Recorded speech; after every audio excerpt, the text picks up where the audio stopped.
இந்த ஒரு சின்ன மோதிரத்துக்காக நாம் ஏன் லட்சக்கணக்கில் செலவு பண்றோம்? இது வெறும் நகையா இல்ல விண்வெளியில இருந்து வந்த ரகசியமா? வாங்க, எங்க இருந்தாலும் மதிப்பு மாறாத இந்த தங்கத்தை பத்தி நம்ம கொடியால ஆழமா பார்க்கலாம். நாம இன்னைக்கு பயன்படுத்துற தங்கம் இந்த பூமியில உருவானதே இல்ல. தங்கம் அப்படிங்கிறது வெறும் உலோகம் மட்டும் இல்ல, அது ஒரு காஸ்மிக் ஆக்சிடென்ட், அதாவது பிரபஞ்ச விபத்து. இரும்பு, செம்பு இதெல்லாம் பூமியோட கருவறையிலேயே உருவாக முடியும்.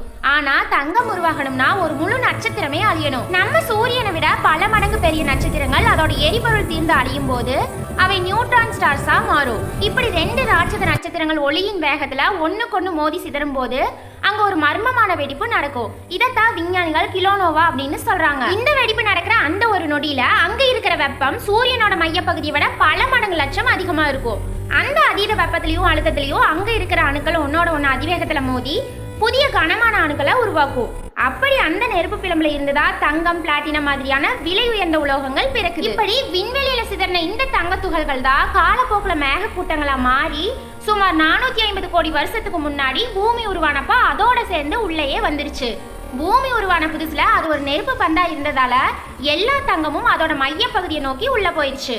அப்ப மட்டும் ஒரு பெரிய அதிசயம் நடக்கலனா இன்னைக்கு நம்ம கையில ஒரு துளி தங்கம் கூட இருந்திருக்காது. அதுதான் அந்த லேட் ஹெவி பாம்பார்ட்மெண்ட். அதாவது விண்வெளியிலிருந்து தங்கத்தை சுமந்து வந்த லட்சக்கணக்கான விண்கற்கள் பூமி மேல மழையா கொட்டுச்சு. அந்த விண்கற்கள் மூலமா பூமியோட மேலோட்ல, அதாவது கிரஸ்ட்ல வந்து விழுந்த தங்கத்தை தான் இன்னைக்கு நாம தோண்டி எடுத்துட்டு இருக்கோம். நாசாயா விண்வெளிக்கு அனுப்புற ஒவ்வொரு இன்ஸ்ட்ருமெண்ட்லயும் தங்கத்தை பயன்படுத்துறாங்கன்னா விண்வெளி ஆராய்ச்சியில தங்கம்ங்கிறது வெறும் அலங்காரம் மட்டும் இல்லாம அது ஒரு மிக முக்கியமான தொழில்நுட்ப தேவையா இருக்கு. முக்கியமா 80,000 கோடி ரூபாய் செலவுல உருவாக்கப்பட்ட ஜேம்ஸ் வெப் ஸ்பேஸ் டெலஸ்கோப், இதோட 18 அருங்கோண கண்ணாடிகள்ல சுத்தமான 24 கேரட் தங்கம் பூசியிருக்காங்க.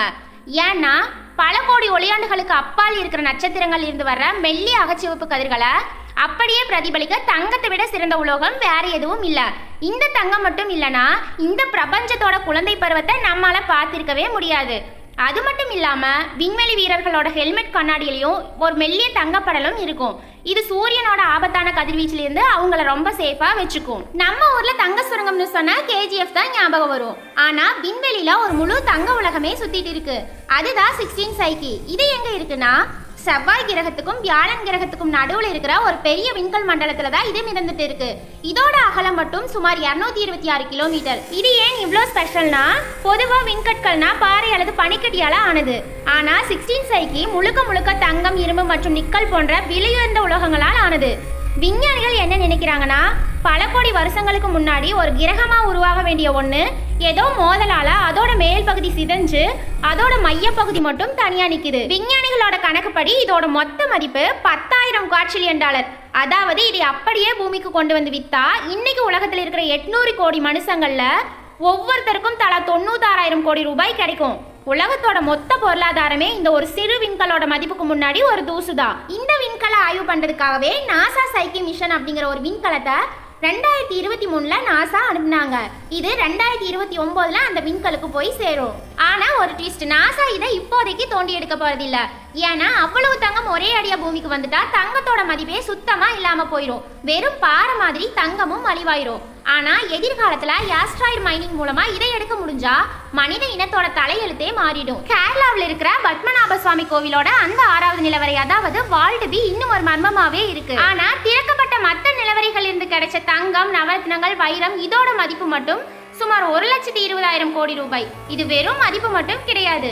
பல நூற்றாண்டுகளாக சேர, சோழ, பாண்டிய மற்றும் திருவிதாங்கூர் மன்னர்கள் அந்த தெய்வத்துக்கு கொடுத்த காணிக்கை. ஐரோப்பிய நாடுகள் மொத்தமா கடன் இருந்தப்போ நம்ம ஒரு கோவில் நிலவரைக்குள்ள ஒரு நாட்டையே வாங்குற அளவுக்கு தங்கம் இருந்துச்சு. கர்நாடகாவோட கோலார் தங்க சுரங்கம் KGF வெறும் சினிமா கிடையாது, அது ஒரு வழி நிறைந்த வரலாறு. சுமார் 120 வருஷங்களுக்கு முன்னாடி ஆங்கிலேயர்கள் நவீன இயந்திரங்களை கொண்டு வந்து அங்க இருந்த தங்கத்தை சுரண்ட ஆரம்பிச்சிருக்காங்க. அந்த சுரங்கங்கள்ல பூமிக்கு அடியில 3 கிலோமீட்டர் ஆழத்துல 50 டிகிரி செல்சியஸ் வெப்பத்துல நம்ம மக்கள் வேலை செஞ்சிருக்காங்க. போதிய ஆக்சிஜன் இல்லாம விபத்துகள்ல சிக்கி ஆயிரக்கணக்கான தொழிலாளர்கள் அங்கேயே புதைச்சிருக்காங்க. இன்னைக்கு நாம போட்டுக்கிற ஒவ்வொரு கிராம் தங்கத்துக்கு பின்னாலையும் நம்ம பாட்டன் முப்பாட்டன்களோட வியர்வையும் ரத்தமும் கலந்துருக்குதுங்கிறது தான் கசப்பான உண்மை. 2000 வருஷங்களுக்கு முன்னாடியே ரோம் நாட்டுக்கும் இந்தியாவுக்கும் வணிகம் நடந்துச்சு. அப்போ இந்தியாவில இருந்து மிளகு மற்றும் துணிகளை வாங்கிட்டு ரோம் நாட்டுக்காரங்க பதிலுக்கு தங்கத்தை கொடுத்தாங்க. இதனால ரோம் நாட்டுல இந்த தங்கம் மொத்தமா இந்தியாவுக்கு போயிட்டு இருக்குன்னு ரோம் நாட்டு அறிஞர் பிளினி அப்பவே வருத்தப்பட்டு எழுதினாரு. இந்தியாவை பொறுத்தவரை தங்கம்ங்கிறது வெறும் முதலீடு மட்டும் இல்ல, அது ஒரு சென்டிமெண்ட். இன்னைக்கு உலகத்தில் இருக்கிற மொத்த தங்கத்துல சுமார் 11% இந்திய பெண்களோட லாக்கர்ஸ்ல தான் இருக்கு. இது அமெரிக்கா, ஜெர்மனி, சுவிட்சர்லாந்து போன்ற வளர்ந்த நாடுகளோட அரசாங்கத்துக்கிட்ட இருக்கிற தங்கத்தை விடவும் அதிகம்தான். உங்க கையில இருக்கிற ஸ்மார்ட் போன் வெறும் பிளாஸ்டிக்கும் கண்ணாடியும் மட்டும் இல்ல, அதுக்குள்ள ஒரு குட்டி தங்க சுரங்கமே ஒளிஞ்சிருக்கு. ஏன் இவ்வளவு விலை உயர்ந்த தங்கத்தை போன்ல வைக்கணும்? மற்ற உலோகங்களான செம்பு அல்லது வெள்ளி காலப்போக்கில் காத்துல இருக்கிற ஈரப்பதத்தால துருப்பிடிக்கும். ஆனா தங்கம் ஒருபோதும் துருப்பிடிக்காது. உங்க போன்ல இருக்கிற சிம் கார்டு மேல இருக்கிற அந்த மஞ்சள் நிற கோடுகள் தான் தங்கம். நீங்க சிம் கார்டை எத்தனை தடவை வெளியெடுத்து மாத்தினாலும் அது வேலை செய்யறதுக்கு காரணம் அந்த தங்க படலம் துருப்பிடிக்காம மின்சாரத்தை சரியா கடத்துறதுனாலதான். ஸ்மார்ட் போன்குள்ள இருக்கிற மெயின் சிப் மற்றும் மெமரி கார்டுகளை இணைக்கிற மெல்லிய கம்பிகள் தங்கத்துல தான் செஞ்சிருப்பாங்க. ஒரு தலைமுடியை விட 10 மடங்கு மெல்லியதா இந்த தங்க கம்பிகளை உருவாக்க முடியும். இந்த தங்கம் மூலமா டேட்டா 1 செகண்ட் கூட தடையில்லாம மின்னல் வேகத்துல டிரான்ஸ்ஃபர் ஆகுது. ஒரு சராசரி ஸ்மார்ட் போன்ல சுமார் 0.034 கிராம் தங்கம் இருக்கும். இது கேட்க சின்னதா தெரிஞ்சாலும் 1 டன் பழைய செல்போன்களை சேகரிச்சு அதுல இருந்து தங்கத்தை எடுத்தா 1 டன் தங்கத்தாதுவை விட அதிக தங்கம் இதுல கிடைக்கும். அதாவது சாதாரண சுரங்கத்தை விட இந்த எலக்ட்ரானிக்ஸ் வேஸ்ட் சுரங்கத்துல தான் தங்கம் அதிகமா இருக்கு. உலகத்துல ஒவ்வொரு வருஷமும் எலக்ட்ரானிக்ஸ் கழிவுகள் மூலமா மட்டும் பல ஆயிரம் கோடி ரூபாய் மதிப்புள்ள தங்கம் குப்பையில வீசப்படுது. இத ரீசைக்கிள் பண்றதுதான் எதிர்காலத்தோட மிகப்பெரிய சவால். உலகத்துல தங்கம் அதிகமா இருக்குன்னு நாம நினைச்சிட்டு இருக்கோம். ஆனா உண்மை என்னன்னா மனித வரலாறு முழுக்க இதுவரைக்கும் தோண்டி எடுத்த மொத்த தங்கத்தையும் உருக்கி ஒரு பெரிய கட்டியா செஞ்சா அது வெறும் 68 அடி தான் இருக்கும். விஞ்ஞானிகளோட கணக்குப்படி இதுவரைக்கும் தோண்டி எடுத்த மொத்த தங்கம் சுமார் 2 லட்சம் டன். இதை ஒரு இடத்துல கூச்சா 3 ஒலிம்பிக் நீச்சல் குளங்களை மட்டும்தான் அது நிரப்பும். நீங்க யோசிச்சு பாருங்க, பல ஆயிரம் வருஷமா இத்தனை நாடுகள், இத்தனை அரசர்கள், இத்தனை மக்கள் பயன்படுத்தின மொத்த தங்கமும் இவ்வளவுதான். பூமிக்கு அடியில இன்னும் தோண்டி எடுக்கப்படாம இருக்கிற தங்கம் வெறும் 50,000 டன் மட்டும்தான் அப்படின்னு வேர்ல்ட் கோல்ட் கவுன்சில் சொல்லுது. அதாவது நாம இதுவரைக்கும் 80% தங்கத்தை எடுத்துட்டோம். இன்னும் 20 வருஷத்துல புதுசா தங்கம் தோண்டி எடுக்கிறது ரொம்ப கஷ்டமாயிரும். தங்கம் வெறும் நகையா மட்டும் இல்லாம இப்போ ராக்கெட், போன், மருத்துவம்னு எல்லா இடத்துலயும் தேவைப்படுது. 1 கிராம் தங்கத்தை எடுக்கிறதுக்கு டன் கணக்குல பாறைகளை தோண்டி எடுக்க வேண்டியதா இருக்கு. அதுக்கு ஆகிற டீசல், மின்சாரம், லேபர் செலவு வருடம் ஏறிக்கிட்டே போகுது. உலகம் முழுக்க போர் அல்லது பொருளாதார சரிவு ஏற்படும் போது மக்கள் பணத்தை விட தங்கத்தை தான் பாதுகாப்பா நினைக்கிறாங்க. அதனால இதோட தேவை என்னைக்கும் குறையாது. நாம இப்ப கையில வச்சிருக்கிற தங்கம் என்னைக்கும் ஒருத்தர் பயன்படுத்தின பழைய தங்கத்தோட மறுசுழற்சியா கூட இருக்கலாம். ஏன்னா தங்கம் என்னைக்குமே அழியாது, உருமாறிக்கிட்டே இருக்கும். தங்கம்ங்கிறது ஒரு தனிமம். இதோட அணுக்கருவுல 79 புரோட்டான்கள் இருக்கும். நாம லேப்ல தங்கத்தை உருவாக்கணும்னா பாதரசம் அல்லது பிளாட்டினம் மாதிரியான உலோகங்களோட அணுக்கருவுல இருந்து புரோட்டான்களை நீக்கவோ அல்லது சேர்க்கவோ செய்யணும். இதை செய்யறதுக்கு பார்ட்டிகிள் ஆக்சிலரேட்டர் அல்லது நியூக்ளியர் ரியாக்டர் மாதிரியான ராட்சத இயந்திரங்கள் தேவைப்படும். விஞ்ஞானிகள் இப்படி தங்கத்தை உருவாக்கியும் காட்டியிருக்காங்க. ஆனா பிரச்சனை என்னன்னா அந்த மெஷின்கள் ஒரு சில வினாடிகள் ஓடுறதுக்கே கோடிக்கணக்கான ரூபாய் மின்சாரம் செலவாகும். அப்படி ஒரு மாசம் முழுக்க அந்த மெஷினை ஓட்டினாலோ உங்களால ஒரு ஊசி முனை அளவு தங்கத்தை கூட உருவாக்க முடியாது. சுருக்கமா சொல்லப்போனா 1 கிராம் தங்கத்தை லேப்ல செஞ்சு முடிக்கிறதுக்குள்ள அந்த செலவுல நீங்க 1 கிலோ தங்கத்தையே கடையில வாங்கிடலாம். இப்படி லேப்ல செயற்கையா உருவாக்குற தங்கம் மோஸ்ட்லி கதிரியக்க தன்மை கொண்டதா இருக்கும். அதை நீங்க மோதிரமா போட்டுக்கிட்டா அது உங்க உடம்புக்கு பாதிப்பையும் ஏற்படுத்தும். அதை சுத்தப்படுத்தணும்னா இன்னும் பல கோடி ரூபாய் செலவாகும். இதனாலதான் விஞ்ஞானிகள் லேப் தங்கம் பின்னாடி போகாம இ-வேஸ்ட் ரீசைக்ளிங் பின்னாடி போறாங்க. 1 டன் தங்கத்தாதுவை பூமியிலிருந்து தோண்டி எடுக்கிறதை விட 1 டன் பழைய சர்க்கியூட் போர்டுகள் இருந்து தங்கத்தை பிரிக்கிறது ரொம்பவே லாபகரமானது மற்றும் சுலபமானது. அதனாலதான் சொல்வாங்க நிஜமான தங்க சுரங்கம் இப்ப பூமிக்கு அடியில இல்ல, நாம குப்பையில போற எலக்ட்ரானிக்ஸ்ல தான் இருக்கு. தங்கம் வெறும் மண்ணுக்கு அடியில மட்டும் இல்ல, அது உயிரினங்களுக்குள்ளயும் ஓடிக்கிட்டு இருக்கு.